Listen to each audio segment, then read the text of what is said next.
Welcome to academy India और मैं हूं एडवोकेट करण। आज हम लोग देखने वाले अपना आईबीपीएस एसओ लॉ ऑफिसर का मॉक टेस्ट 14। ठीक है, तो अच्छे से प्रैक्टिस करना। 50 में से कितने क्वेश्चन सही गए ये बात बताना आप लोग। ठीक है, तो पहला क्वेश्चन हमारा, under which article guarantees freedom of speech and expression to all citizens of India. Article 14, 19 1A, 20 या फिर 21। सिंपल सा क्वेश्चन है। 19 1A में हमारा दिया गया है right to speech and expression. ठीक है, पूरे आर्टिकल्स पढ़ लेना स्पीच एंड एक्सप्रेशन के। नेक्स्ट क्वेश्चन हमारा, according to article 213 of the constitution of India, who possesses the legislative power to promulgate ordinance during the recess of the state legislature? CM या फिर governor या फिर president of India या फिर speaker of legislative assembly. तो ये simple है, अगर यूनियन पढ़ी तो आपने स्टेट भी पढ़ी लोग, पढ़ी हुई मानो आपको, क्योंकि गवर्नर जो है वो करते हैं। ठीक है, जैसे 123 में हमारे प्रेसिडेंट साहब देते हैं ऑर्डिनेंस, वैसे ही गवर्नर देते हैं 213। ठीक है, सेम ही सेक्शन है, बस आगे पीछे है नंबर्स। तो नेक्स्ट क्वेश्चन हमारा, under article 51A of the Constitution of India, how many fundamental duties are currently prescribed for the citizens of India? 10 duties, 11 duties, 12 duties या फिर 9 ड्यूटीज? आंसर दीजिए। ओके, तो इसका आंसर हमारा 10 11 ड्यूटीज। और 11th कब जोड़ी गई थी? 86 अमेंडमेंट में जोड़ी गई थी। ठीक है, regarding child education. Next question है, under which specific article of the constitution of India can the parliament amend any provision of the constitution by following the prescribed legislative procedure? Simple सा question है और amendment की बात कर रहा है article 368। Okay, next question है, the BNS, the offense of culpable homicide has been codified under which specific section? culpable homicide की बात कर रहा है तो 100 सेक्शन 100 में दिया गया है। ठीक है, ये हमारा गलत लिखा हुआ है, culpable homicide 100 में दिया गया है और ये आईपीसी का सेक्शन उसने डाल दिया, तो ये गलत है। ठीक है, सेक्शन 100 में culpable homicide, 101 में मर्डर। ठीक है, नेक्स्ट क्वेश्चन हमारा, under section 112 of the BNS, a new distinct criminal framework has been enacted to specifically penalize organized crime, module profiles, petty organized crime, street offenses, terrorist acts within boundaries या फिर cyber extortion offenses। तो इसका answer हम देखने से पहले ये देख लेते हैं। अगर आप लोग आईपीएस लॉ ऑफिसर की तैयारी कर रहे हो तो पूरा प्रिपरेशन बंडल आपको मैं प्रोवाइड करा रहा हूँ, जिसमें आपको क्या क्या मिलेगा। आपको मिलेंगे नोट्स, मिलेंगे सारे सब्जेक्ट्स के, सारे सब्जेक्ट्स के इंपॉर्टेंट एमसीक्यूज मिलेंगे और 20 फुल मॉक टेस्ट मिलेंगे। ठीक है, 100 क्वेश्चन होंगे एक मॉक टेस्ट में और मोस्टली बैंकिंग लॉ पे ही हमारा फोकस रहेगा। ओके, तो ये मिलेंगे कैसे आपको? तो आपको मिलेंगे ऐसे 349 का अभी ऑफर चल रहा है, स्पेशल ऑफर 50 कैंडिडेट्स के लिए। उसके बाद में ये 399 का हो जाएगा।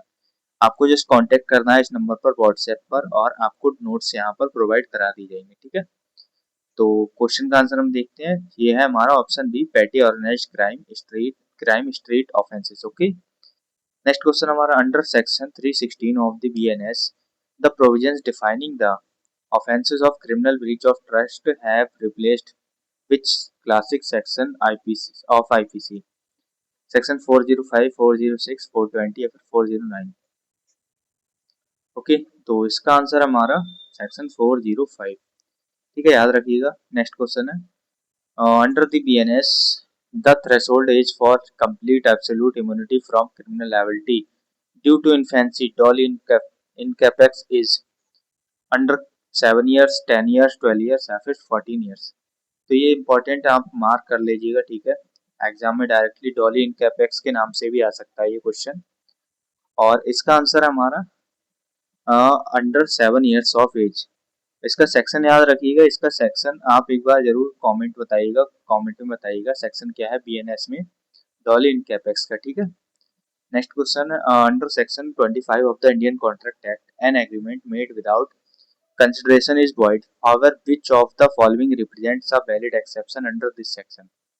An agreement expressed in writing and registered, made on account of natural love and affection between parties standing in near relation to each other. तो बस यही है इसी का आंसर, और इसमें चारों के चारों ऑप्शन इसलिए सही हो गए। A promise to compensate a person, क्योंकि इन्होंने क्या किया था, कॉम्पनसेशन की बात की थी। मान लो कि उसने पहले कोई वो दिया होगा ना,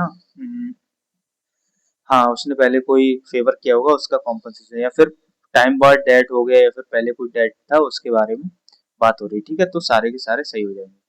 next question, under section 56 of the Indian contract act an agreement to do an act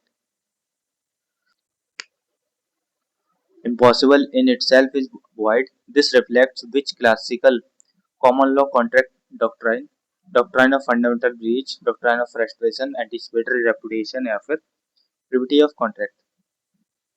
तो याद रखना, डॉक्ट्राइन ऑफ फ्रस्ट्रेशन ये सेक्शन 55 को कनेक्ट करती है, जिसमें बोला जाता है कि जब कोई कॉन्ट्रैक्ट इम्पॉसिबल हो जाता है तो फिर क्या हो जाता है, वॉइड हो जाता है। ठीक है, नेक्स्ट क्वेश्चन है, under the Indian contract act what is the clear statutory boundary of a sureties liability? Section 128 dictates that the liability of the surety is secondary to that of the principal debtor only, या co-extensive with that of the principal debtor unless it is otherwise provided by the contract, या फिर limited to half of the principal debt or outstanding, या फिर voidable at the instance of the banking lender। इसका answer B है। ठीक है, याद रखना। नेक्स्ट क्वेश्चन है, a bailey mixes the goods of the bailor with his own goods without the bailor's consent and the goods can be separated or divided under section 156 of the contract act। Who must bear the expenses of separation? The bailor completely, both parties, या फिर bailey is bound to bear expenses, या फिर no separation is permitted। Answer दो आप लोग। Okay, तो इसका answer हमारा सी, the bailey is bound to bear the expenses of separation of any damage arising from the mixture। ठीक है, bailey ने ही किया है मिक्सचर तो वो ही bear करेगा expenses। Next question, under section 149 of the companies act every listed public company must have at least what percentage of its total board composed of independent directors?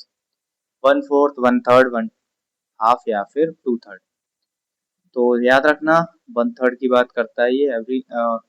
Every listed company जो होती है, director होनी चाहिए उसमें independent directors. ठीक है, next question, under the companies act which specialized judicial body is established under section 408 to handle corporate litigations, restructuring and company law defaults? बिल्कुल आंख बंद करके लगा देना, कंपनी लॉ ट्रिब्यूनल। ठीक है, national company law tribunal. Next question, under section 134 of the companies act the boards report must include a director responsibility statement. Which of the following is a mandatory declaration within this statement? That in the preparation of the annual accounts applicable accounting standards has been followed, या that the director had selected accounting policies and applied them consistently, या फिर that proper and sufficient care had been taken for safeguarding, या फिर all of the above। तो इसका answer हमारा all of the above. ठीक है, सारी चीजें यहाँ पर कनेक्ट हो जाती हैं। ओके, नेक्स्ट क्वेश्चन है, under which section under section 35 of the banking regulation act who possesses the overriding statutory right to conduct an inspection of any banking company and its books of accounts? बिल्कुल हमारे जो दादाजी हैं वही करेंगे, और दादाजी हमारे आरबीआई हैं, वो ही इंस्पेक्ट कर सकते हैं, बुक्स ऑफ अकाउंट देख सकते हैं। ठीक है, नेक्स्ट क्वेश्चन है, under the banking regulation act section 45 by provides for the destruction of bank records, old bank records. The central government, in consultation with the RBI, frames rules detailing the minimum retention periods. This operational framework is known as Banking Archive Allocation, Banking Companies Period of Preservation of Records Rules, या RBI Digital Asset Retention Protocol, या फिर Prevention of Money Laundering Ledger System। तो याद रखना, ये option B है, banking companies का ये वाला रूल जो है यहाँ पर बात करता है। ठीक है, नेक्स्ट क्वेश्चन है, according to section 45 QB of the Banking Regulation Act, if a depositor dies and has a valid nomination, the bank pays the amount to the nominee. What is the legal status of the nominee receiving this money relative to the legal heirs of the deceased? The nominee becomes the absolute owner of the money, overriding all wills. Yeah, nominee receives the money as an agent trustee for the legal heir of the deceased, या फिर the money is divided equally between the bank and the nominee, या फिर nominee is void if challenged by any distant relative। तो इसमें थोड़ा confusion हो सकता है, बट आंसर हमारा the nominee receives money as an agent trustee for the legal heir. Okay, याद रखिएगा। और इसको स्टार मार्क कर लीजिएगा, ठीक है, आप लोग यहाँ पर फंस सकते हो इसमें। नेक्स्ट क्वेश्चन है, under section 45 of the RBI act the RBI collects and maintains credit information from commercial banking entities. This framework operates through which critical setup? Credit Information Bureau Limited या फिर central repository of information and large credit या फिर financial intelligence unit या फिर national fraud registry setup. तो याद रखिएगा इसका answer central repository of information on large credits, ठीक है। टेलीग्राम ज्वाइन हो जाना, वहीं पर आपको इसकी पीपीटी मिलेगी ये वाली, ठीक है, प्रैक्टिस के लिए, ताकि आप अच्छे से प्रैक्टिस कर पाओ। बाकी नोट्स वगैरह की जानकारी के लिए आप डिस्क्रिप्शन में जाओगे तो वहां पर आपको सारी डिटेल्स मिल जाएंगी, ठीक है। अब ये ऑफर चल रहा है 349 वाला, तो अभी ले लो, बाकी एक दो दिन बाद रेट बढ़ जाएंगे, फिर मेरे से मत कहना। नेक्स्ट क्वेश्चन है, under section 26 of the RBI act 1934, what authority can declare that any series of banknotes of any denomination shall cease to be legal tender? The governor of the RBI unilaterally, या the central government by notification in the Gazette of India, या फिर parliament of India, या फिर ministry of finance. तो answer इसका यही है, B central government के द्वारा नोटिफिकेशन ऑफ गजेट होता है तब। नेक्स्ट क्वेश्चन हमारा, section 45 IC of the RBI Act requires every NBFC to transfer a specific percentage of its net profits to reserve fund every year. What is the minimum statutory percentage? 10%, 15, 20 या फिर 25? Okay, तो इसका answer हमारा 20% होगा। याद रखिएगा ये limit, और लिमिट्स हमेशा याद रखा कीजिए और एक साथ ही कनेक्ट करके रखा कीजिए ताकि आपको हमेशा याद रहे। नेक्स्ट क्वेश्चन है, under the NI act a cheque is crossed not negotiable, what is the exact legal effect of this crossing on the instrument? The cheque can not be transferred और assigned to any other person, या फिर the cheque remains transferable but the transferee can not get a better title than that of transferor, या फिर the cheque becomes void and can not B cleared by any banker, या फिर the paying banker is exposed to absolute strict liability for any title defect. Okay, तो इसका answer हमारा non negotiable का the cheque remains transferable but the transferee can not get a better title than that of the transfer. Okay, next question है, under section 143A of the NI act the court trying an offence under section 138 may order the drawer of the check to pay interim compensation to the complainant. What is the maximum statutory cap on this interim compensation? 10%, 20%, 30 या फिर 50%?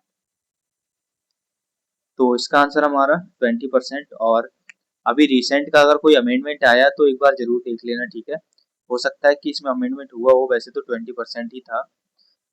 Next question हमारा, unnegotiable instrument is dishonored by non-acceptance or non-payment. The holder may cause such dishonor to be certified by a notary public within a reasonable time. This dynamic statutory certification is known under the NI Act as noting, protesting, presentment, summary या फिर drafting confirmation.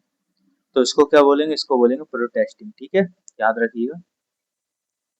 Next question, under the CPC when a civil court passes an order for attachment of a judgment debtor's salary in execution of a decree, what portion of the salary is completely exempt from attachment in a standard non-maintenance of suit? तो the first 1000 and one half of the remainder, या the first 1000 and two third of the remainder, या the first 4000 and two third of the remainder, या फिर one half of the total salary across all formats? तो इसका answer हमारा the first 4000 and two third of the remainder, ठीक है। फिर भी एक बार पढ़िएगा सेक्शन 61I, एक बार ठीक से पढ़िएगा क्या बोल रहा है, ठीक है। नेक्स्ट क्वेश्चन है, under order 37 of the CPC, a plaintiff can file a summary suit for quick recovery within how many days from the surface of someone must the defendant enter an appearance to prevent the plaintiff's claim from being deemed admitted? 10 days, 15 days, 30 या फिर 45 days?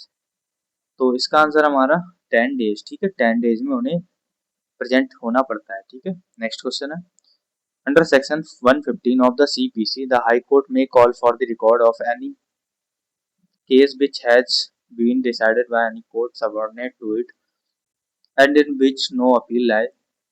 या jurisdictional power is termed as review, reference, revision या फिर appeal.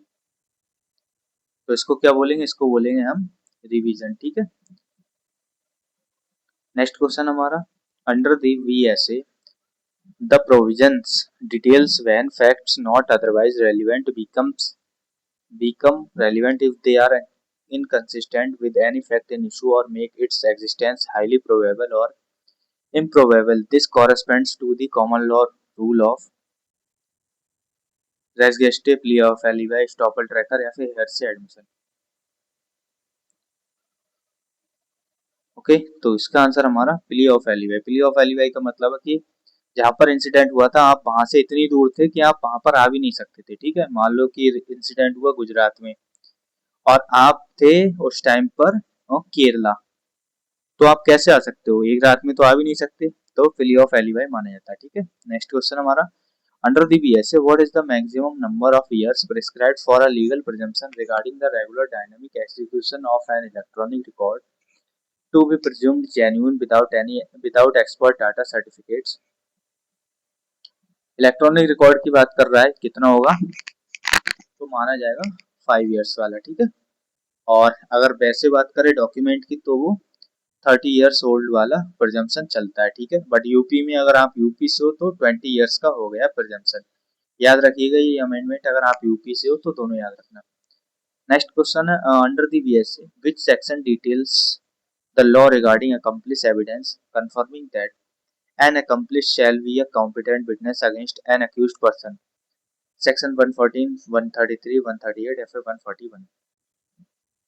Okay, तो इसका answer हमारा section 133। Next question हमारा, under section 11 AA of SEBI Act any pooling of funds under any scheme or arrangement which involves a corpus amount of a specific threshold or more shall be deemed to be a collective investment scheme। What is the threshold corpus? 25 crore और मोर, 50 करोड़ और मोर, 100 करोड़ और मोर या फिर 200 करोड़ और मोर। Okay, तो इसका answer है हमारा 100 करोड़ और मोर, ठीक है, याद रखिएगा।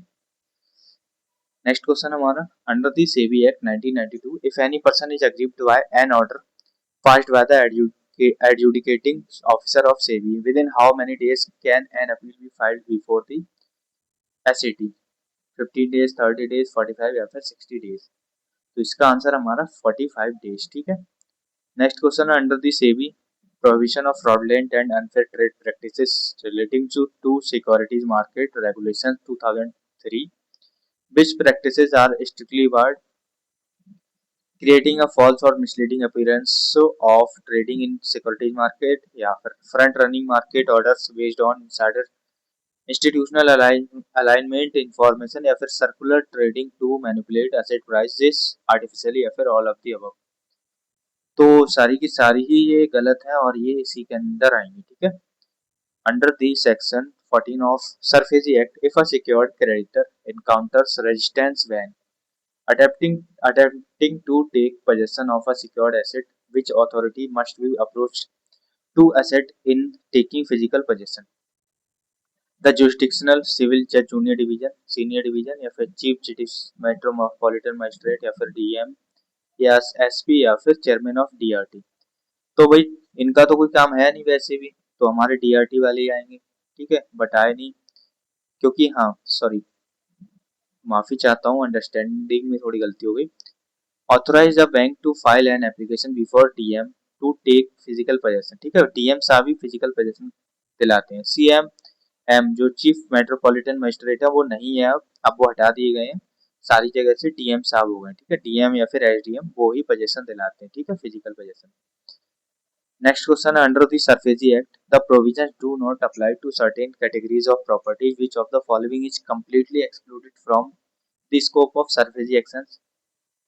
Commercial warehouse, agricultural land, residential apartment या फिर इंडस्ट्रियल मैन्युफैक्चरिंग। तो इसमें एग्रीकल्चरल लैंड जो है एक्सेप्शन में आ जाती है, ठीक है। Next question, under the FEMA act if an authorized person draws foreign exchange for an allowed purpose but utilizes it for another unauthorized purpose, they shall be liable to which primary structural penalty format?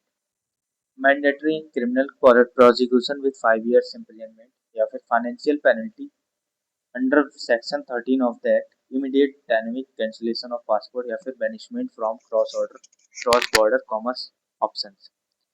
तो इसका answer हमारा financial penalty under section 13 of the act. Okay, next question है under the FEMA act 1999 which within how many days must an appeal against an order of the special director be filed before the appellate tribunal for exchange for foreign exchange? 30 days, 45 days, 30, 60 या फिर 90 days। तो 45 days दिया गया है इसमें भी, ठीक है। नेक्स्ट क्वेश्चन है under the IBC code which specific section details the liquidation waterfall pattern outlining the exact priority order for distributing assets of a corporate debtor during liquidation? Section 14, 33, 53 या फिर 74।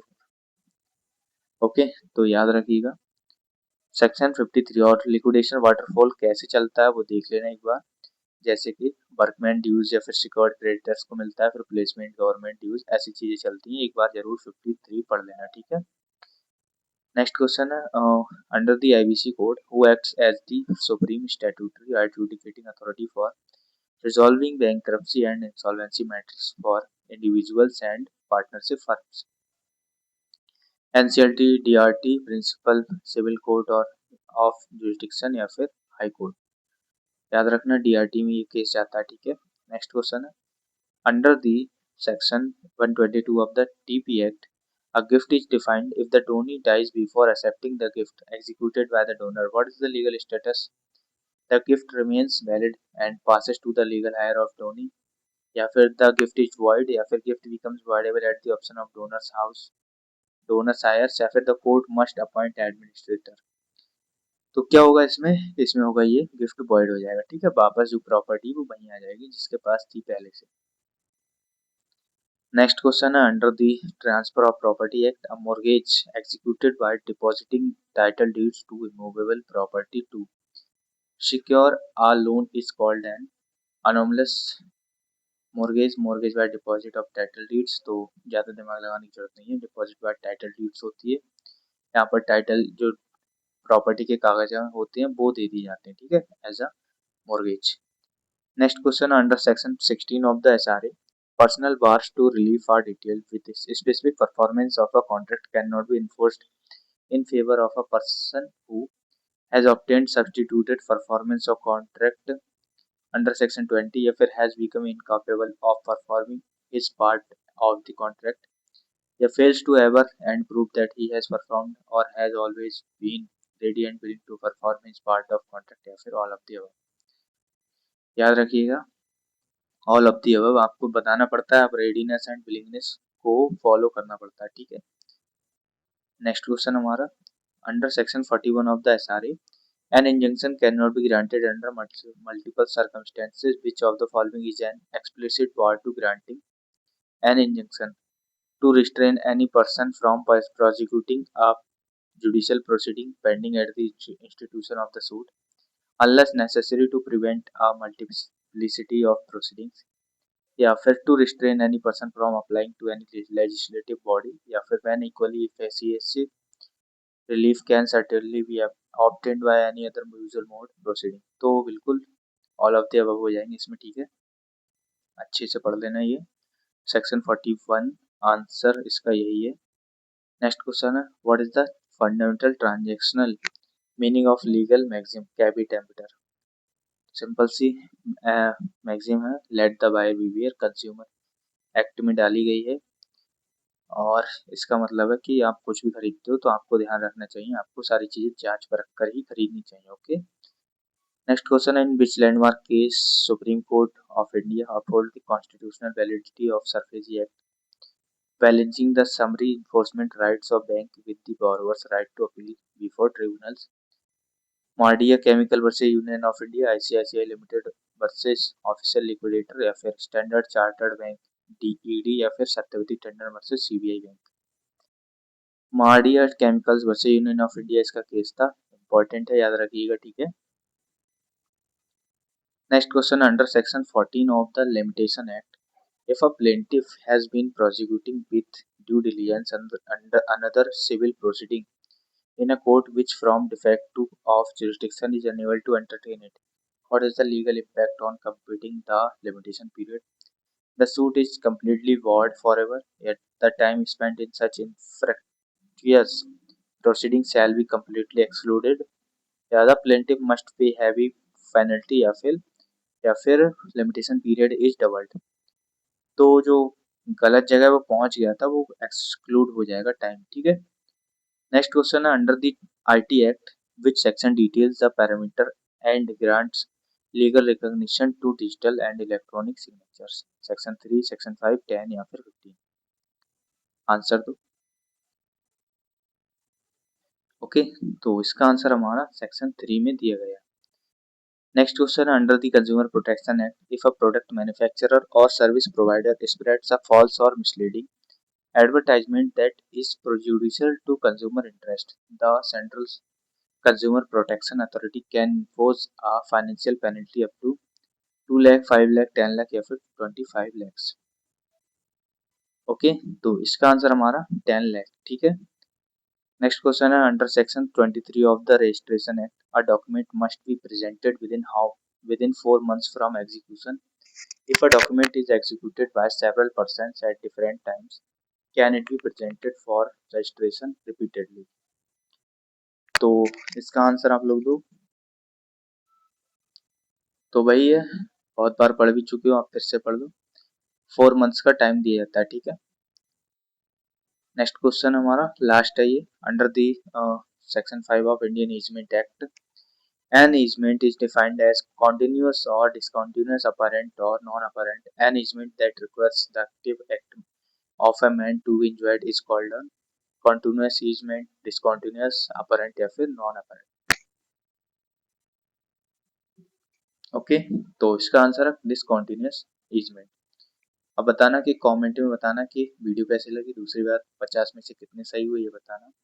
टेलीग्राम पे जुड़ जाना, वहीं पर ये पीपीटी मिल जाएगी। और एक चीज और, नोट्स अगर लेनी है, आपको जरूरत है नोट्स की तो ले सकते हो, अच्छे नोट्स हैं, फायदा मिलेगा आपको उससे काफी। और इसमें सारे नोट्स मिल जाएंगे, सारे सब्जेक्ट के इंपॉर्टेंट एमसीक्यू सारे सब्जेक्ट के, और 20 फुल मॉक टेस्ट मिल जाएंगे, ठीक है। जिससे आपकी तैयारी एकदम मजबूत हो जाएगी। स्पेशल ऑफर चल रहा है तो 50 कैंडिडेट्स के लिए तो 349 का भी मिलेगा। बाद में पैसे बढ़ जाएंगे तो फिर मुझसे मत कहना। जस्ट 3 इस नंबर पर व्हाट्सएप कर लो अगर नोट्स चाहिए तो, बाकी इसी नंबर पर बात हो जाएगी। और भी कोई अगर जानकारी लेनी हो या फिर कोई गाइडेंस वगैरह चाहिए हो तो इसी नंबर पर व्हाट्सएप कर लेना, ठीक है, कोई दिक्कत नहीं है। मिलते हैं नेक्स्ट वीडियो में, तब तक के लिए जय हिंद।